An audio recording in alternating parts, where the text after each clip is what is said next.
Welcome back to part 2 of the deep dive here in bright and sunny WA. It's 38 degrees forecast today. I think we're getting up to 40 the next 3 or 4 days. So we're trying to get this out of the way early in the day before we get incinerated. We're going to have a look at purely WA racing next of all, and we'll start with just a few local issues. We'll just discuss them as punters primarily, because we've had some really good information being put out there during the week on TAB radio over here. We've had some good topics of conversation raised with Grant Burns, with David Hunter, and then with David Houston this morning. But none of it so far has really had a punter's point of view or raised any issues related to punting. And obviously that is primarily what drives a wagering sport. So we're going to attack some of these issues with our point of view. And if you're interested, get in touch. We'll put the links to all of those topics of conversation that were on TAB radio. We'll put those in the links below so you can have a look, you can have a listen to those as well. But for now, we'll start off with the handicapping review, which I guess the question that I had, has anything changed, BJ? We had the Dominic Byrne review probably, 18 months ago now. They put in some changes as well. Your thoughts on, has anything changed in terms of WA racing since? Not enough. Yeah. Look, to be honest, it's pretty much the status quo. Outside of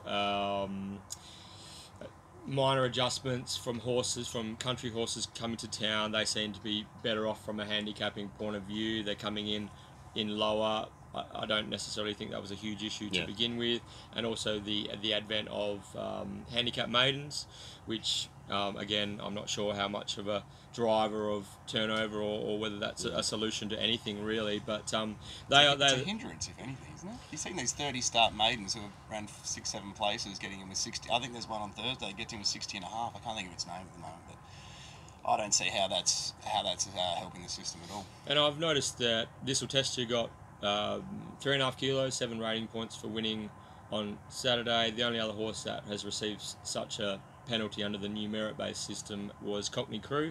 When he won at Belmont.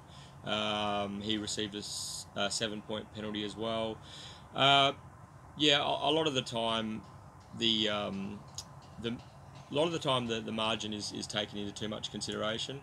I think we saw Windstorm and Tuscan Storm win midweek races, and their wins were considered so meritorious that they halved or like shortened significantly in futures markets for Group 1 races. Yet they only went up 4 ratings points. Like it I think because the margin wasn't there, there was no real the merit was somehow lessened.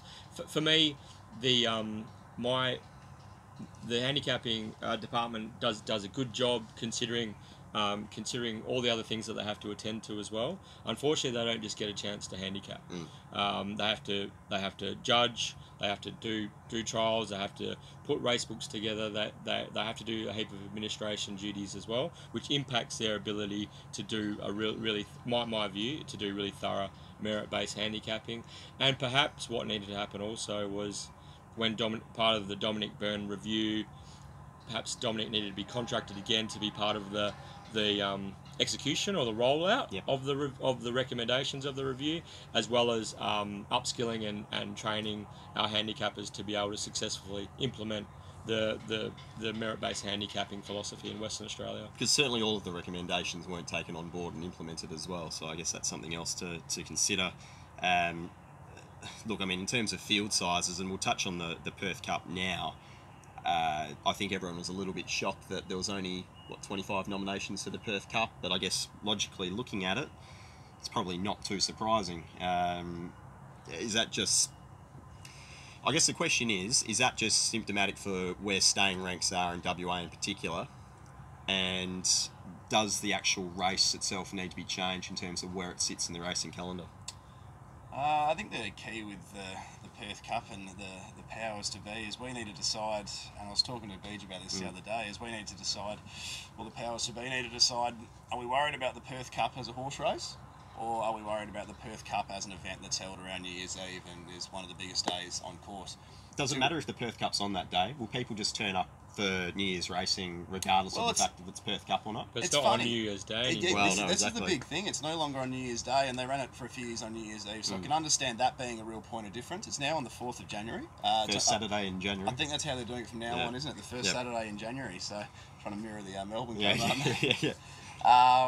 So I think that's the decision that needs to be made. I don't go to Perth Cup Day personally. I don't miss a race event, as you're aware, Pete, but it's not a day which really grabs me to go to. So I think they need to decide, do we want the Perth Cup to be the horse race that it once was? Do we care about the horse race? Or are we just trying to have a massive event on the first Saturday in January where we can have a big day on course? Yeah. And that's a decision I don't think they seem to have made, because at the moment it's never going to get back to being that sort of quality staying event. No. So it's nowhere near being in the top 10 races in Perth. I think the Perth Cup can work, but it needs a massive cash investment. Yeah. That, from my understanding, was $500,000 last season. It's now $400,000. So it's reduced from 500 to 400. So that might even be answering Terry's question in itself. And I saw Richard Friedman float something on Twitter either yesterday or the day before, and the staying. From a purely Australian bloodstock point of view, the stayer is, going the way of the dodo in a lot of ways. Like we import all our stayers from Europe, especially and also the horses that come over for the Melbourne and Caulfield Cups are here for hit and run missions as well. The breeding industry revolves around sprinters, and I think that West Australia, a smaller a shrinking pool population of horses. It's just the chickens have come home to roost. In regards to, we just don't have enough horses, enough stayers. And further on to the handicapping discussion is, I think the biggest issue that we face here is programming. We don't cater enough for our horses at the top of the ratings bands. We don't run enough 78 plus races. There's not enough opportunities for horses to work their way into black type, which has seen our listed races thin out, and the scales get lower. And a lot of that has to do with horses get stuck in, say, your 72 plus brackets at a high weight, and they can't progress from there because that's their weight that they can win at. Yet, if there was handicapping options where they could come back into 78 plus, they would come down in the weights again, then keep winning through. So, I think then we need to work out whether we want to be a breeding ground for exporting our top end talent, or whether we want to actually support them and put the races on so that we can keep our homegrown talent here. And maybe even people might go east and import, horses that are on their mark in Melbourne, in Sydney and in Brisbane as well. I think there's a market for that, but we just need to put the races on for horses to work their way into. Could we get really left of field, a little bit lateral, where the WA Cup now sits in our calendar, the 3,200 metre race? Could we potentially move the Perth Cup to put it straight after the Derby, so you could potentially give those 3-year-olds an opportunity to run the Perth Cup? Yeah, potentially. I hadn't thought about that. I prefer the WA Cup as a horse race and a betting proposition, as something different. I look forward to the WA Cup more than I would look forward to a Perth Cup, from an analysis and a. Gee, that's harsh. A betting point of view. 100%, I do. Well, we don't have any races in Perth that are past 2,400 besides it. I don't think there's any others. No. There used to be a 2,800 metre race, I think, in years gone by. I'm pretty sure the Perth Cup might be the only 2,400 metre race that we run as well, which is an issue in itself. So we don't go past 23. Pinjarra Cup's 2,300. But even just day-to-day ratings races, we don't run a mile and a half. So. No, we don't. Well, Pete, it all comes down to whether you want to chain tradition. There'll be a lot of people that don't want to do so, but the race is slowly dying, so something needs to happen. I would be probably the biggest advocate for moving the date and having it at a different time of the year where you can, whether it's the date you just suggested after the WA Cup, and have it around there, and you can build into it, or if there's another part of the calendar that makes sense, and you could almost have Bunbury Pinjarra Cups as a lead up to a Perth Cup. The days where horses are going Railway, Kingston, Cox Stakes, Perth Cup, I mean, there's a few of these that would do it. Regal Power, Mississippi Delta, Star Exhibit, but there's not many others. It's not sort of a very and what all they have in common? Cerise and White. Yeah, so, exactly. I mean, you take out Bob's runners, and it's genuinely extremely concerning. So I would be a very big advocate for change. Look, I'm a traditionalist, but I'm open-minded at the same time. I think that where we are in West Australian racing at the moment, everything should be open for discussion. I think we should put all our cards on the table, because we just seem to be sort of,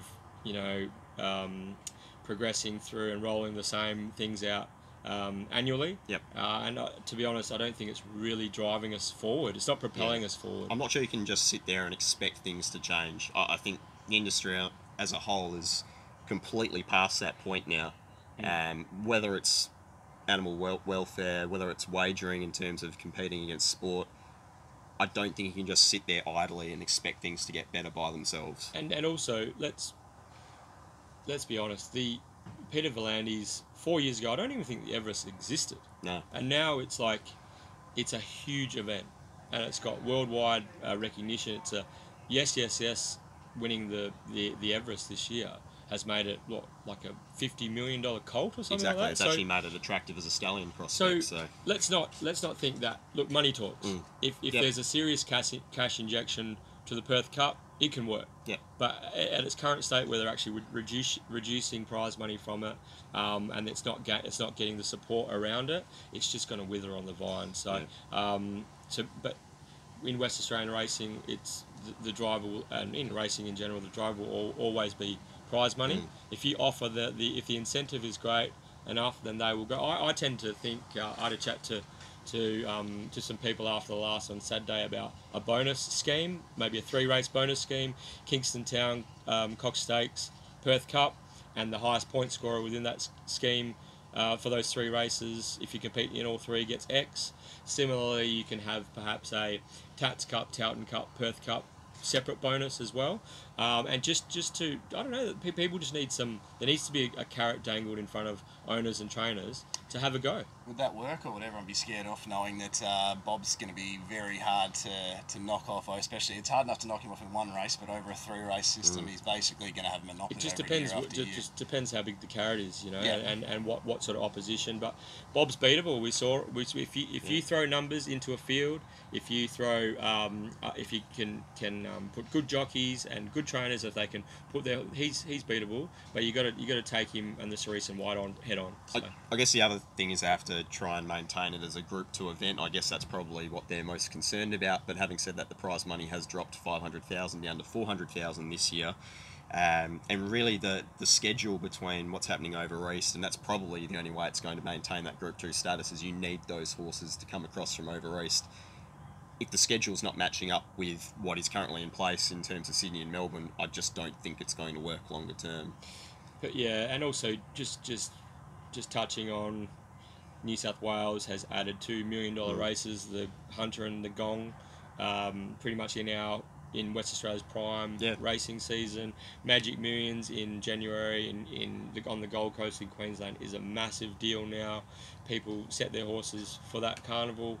So where does it leave us? We are getting, our window is getting squeezed, and unfortunately, like we retreated from the high ground from the summer racing carnival point of view, and looks like we're that other jurisdictions are encroaching on what has traditionally been our time to shine. So we're running out of options, Pete, as a state to have a profile nationally. Yeah.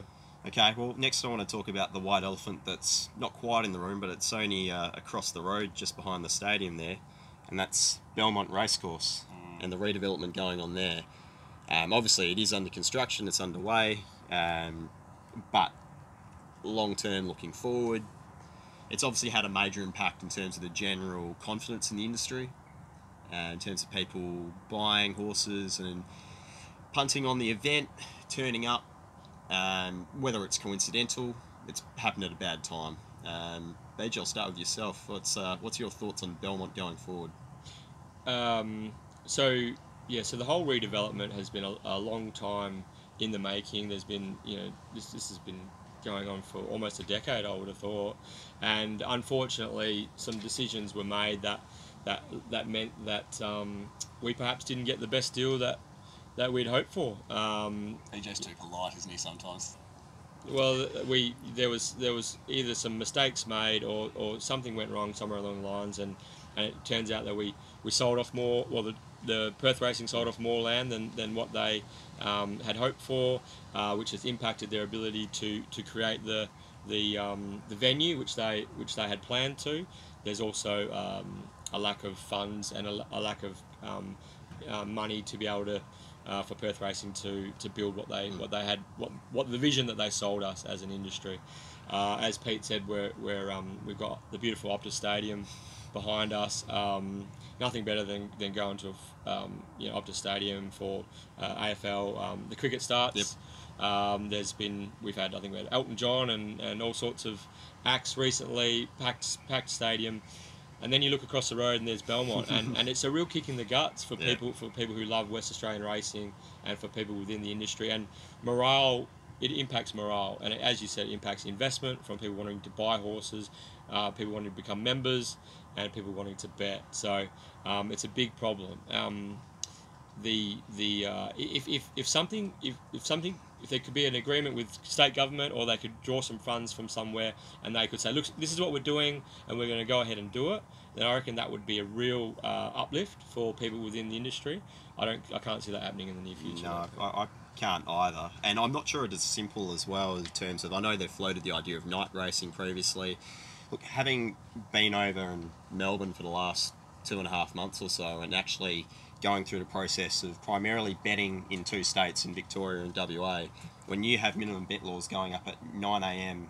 Eastern Standard Time, scratchings are at 7:30 before that, then all of a sudden scratchings are at 11:30 or so Melbourne or Victorian time, Eastern Standard Time for WA racing. The first race at Ascot or Belmont usually starts around the quaddie time.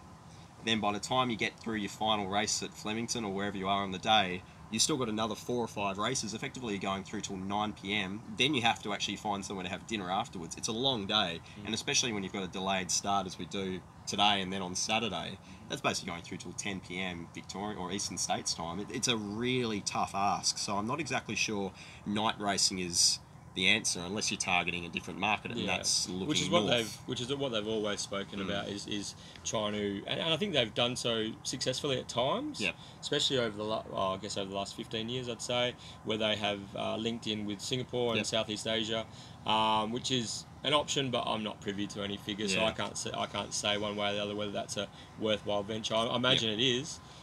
Purely from the way that the region bets and the way that they love wagering, and if we can get a slice of that, then that's a good thing. But it's problematic from a scheduling point of view nationally. Well, in terms of that, it would almost be good to see some horses coming from Singapore down to Perth, almost like in a trading scheme. If they've got stayers or middle distance horses, that could plug some gaps. Potentially, you've got some good enough performed horses that could do so. It might raise that interest a little bit more in terms of the wagering dollar and that sort of thing. But it's just not worth their while, though, is it? Probably not at the moment. Yeah. And also, I'm not sure exactly what the quarantine situation is, what we have here. So, look, there's a lot of stuff that we can do better. Yep. Which is, I think, a polite way of putting it.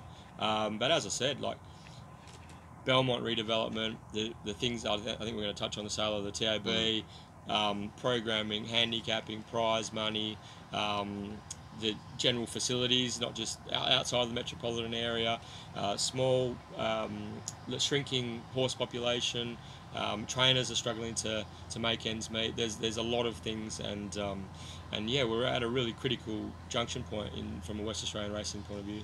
I think probably the worst thing that could happen is if a few of the really big trainers gave up the game in WA and moved east. Yep. And there's been a few whispers here and there that might be considered by a few of them,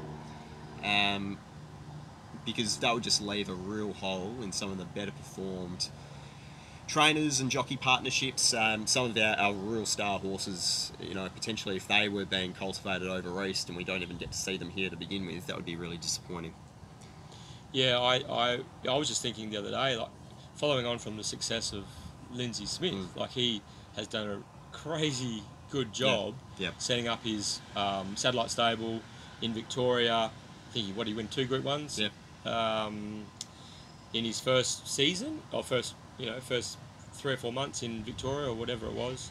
So if you were Adam Durrant, Grant and Alana Williams, why wouldn't, and you've got horses good enough to win in Melbourne, I don't know, it seems like a pretty, if Lindsay can do it, I would imagine that they are the sort of guys that have operations capable of doing a similar thing. Yeah.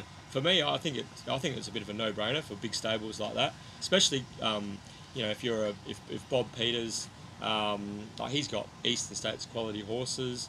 He hasn't necessarily been able to find the right mix with his trainer and his and the stables over when he's gone east. We saw that with Waller, and now obviously Arcadia Queen's back in WA. So yeah, I mean it's an option for them as well. But yeah, that would be that would probably be at the detriment to West Australian racing. Massively, yeah. Okay, we'll wrap that up for part 2. We'll be back for part 3. We'll talk wagering.